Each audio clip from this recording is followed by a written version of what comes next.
Hey everyone, it's Brooke. Welcome back to the channel. I just want to show you the cover of what we're going to be speaking of today. This is the UK cover, obviously. I have the US cover too. It's any indication of how much I like this book. But look at it. Gorgeous. It's better. It's better than the American one. Sorry, it is.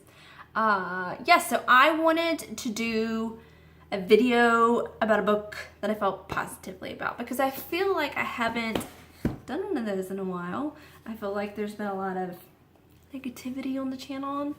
Let's have a little bit of an antidote to that today, if I can get words out. I got asked in March by Book of the Month Club if I wanted to be on the Readers Committee and maybe possibly be a future guest judge. And I chose to read Spinning Silver by Naomi Novic and ended up getting picked. And this month I have been a guest judge, and Spinning Silver was the book that I blurbed. And you can go to the site right now, if you're watching this in July, and see me blurbing the hell out of this book.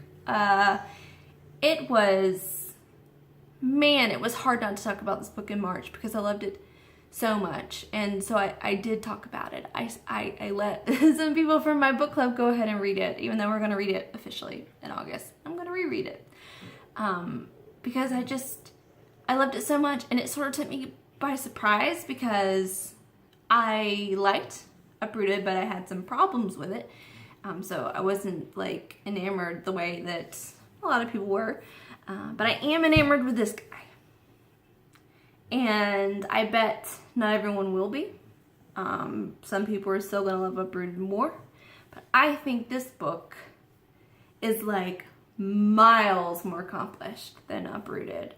And that's totally my personal opinion. But I was ready to like give Naomi Novic like the rights to my soul after reading this. And it genuinely has one of my top like 5 favorite last lines in a book ever.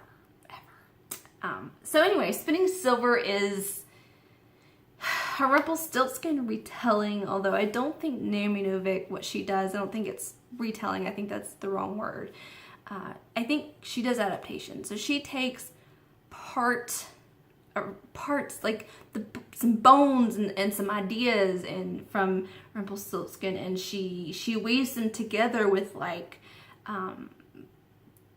this like Slavic storytelling and just her very own completely creative original story. So if you're familiar with Rumpelstiltskin, you'll see it in here. You'll see it in places. You'll know what she did. But if you haven't read Rumpelstiltskin, doesn't matter. You don't need to have. And I've read a couple of retellings that were very straightforward and I was bored. So this speaks to me the way she does it. I'm always a person who's a fan of adaptation when it's done well because I don't want to see the same story twice. So like when someone adapts a book to a movie, I want it to be different. I'm the person who I want them to inject something different into the story that makes sense and adds something and surprises me. And I think Naomi Novic is really great at surprising her readers who might be expecting something very obvious about the way she's going to go about retelling something. And she's not obvious. And she uses in this book, and I think maybe it's why, and that was one of the reasons why I like it more than Uprooted, is she does this multiple perspective from mostly three young women. And they are just my lady loves. I loved all 3 of them so much. Their voices are unique. They each have a place and a purpose in the story. Their stories weave together seamlessly. They have so much character development, and all of the men in the book build off of them, are just connected to them. They're important, but only in the ways in which they relate to these women. And each of these women have different strengths and weaknesses, and they're all sort of celebrated for their differences. And it's so good.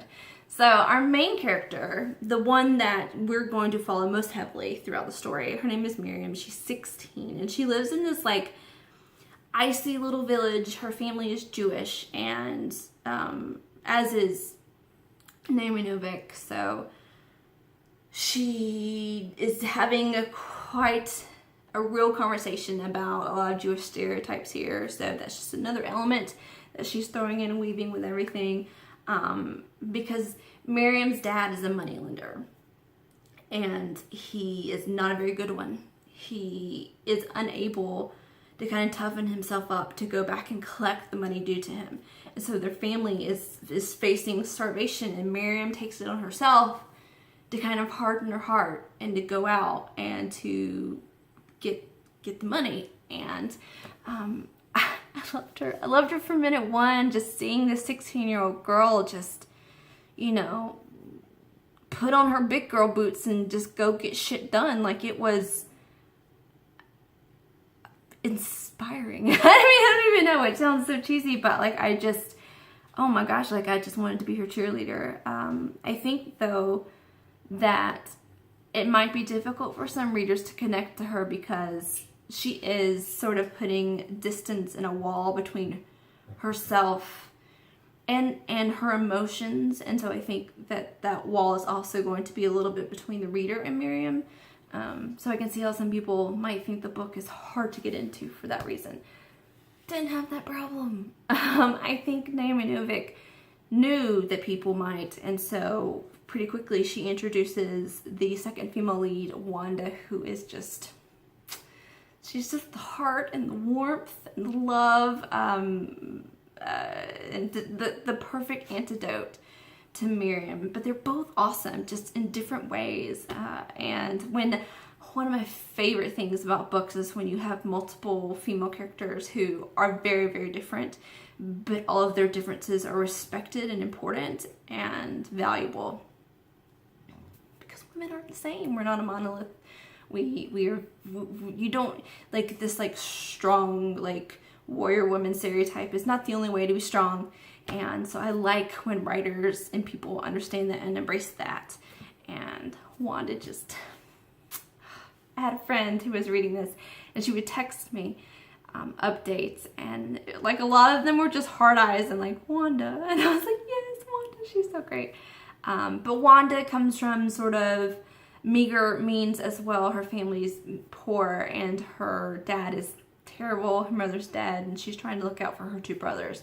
So when Miriam kind of goes out to be sort of the business person of her family, Wanda is taken in by Miriam's family to kind of take care of the domestic aspects that Miriam can no longer do. And so that's how their stories start to interweave. And then our third lovely lady is Irina, and she is born into power and wealth. And so it's a totally different thing. Her background is completely different. And I'm not going to talk too much about Irina. I think it's more fun to kind of figure out and discover like her situation as you read. But those three ladies and the way it all comes together is just perfection. And the men in this story sort of start out to me as like, I hate all of you, you're terrible. But Naomi Novic, masterful storyteller that she is, and character development really seems to be something she is really getting very good at. She takes these men that I didn't have a whole lot of time for and makes me care about them and makes them interesting by the end of the book. And they're always still secondary characters. The women come first here, but I really appreciated that she didn't seem to want to let anyone kind of slide by, like, without giving full due diligence to and writing well, which is always really lovely. Yeah, and there's this slow burn romance, you guys, and mystical ancient people and magic and cold and fire, like frost demons and fire demons, and action and beautiful writing and beautiful description. It weaves, it gets slow and fast, and it does it all really well, so it feels evenly paced. The book is so good, and that last line, I like was grinning so hard my face hurt, and there were like tears. I loved this book so much. I really did. And everyone I know who's read this has really loved this, so I don't want to oversell it, right? There's going to be people who don't like it. There's going to be people who prefer Uprooted. But for me, if this is the direction Naomi Novic is going, if she's only going to get this much better between every like fairy tale book she writes, I cannot wait for her next whatever she wants to write. I don't even care. Like, just give it to me now. I did. Like, I wanted to go online the other day and like, when is the next Naomi Novic book coming out? And I realized that this one just came out this month. So, not anytime soon. Anyway, it's a book I'm going to get out as a gift. Probably a lot this year. It's just good. I'm going to stop babbling now. But you guys, it's so good. Go read it.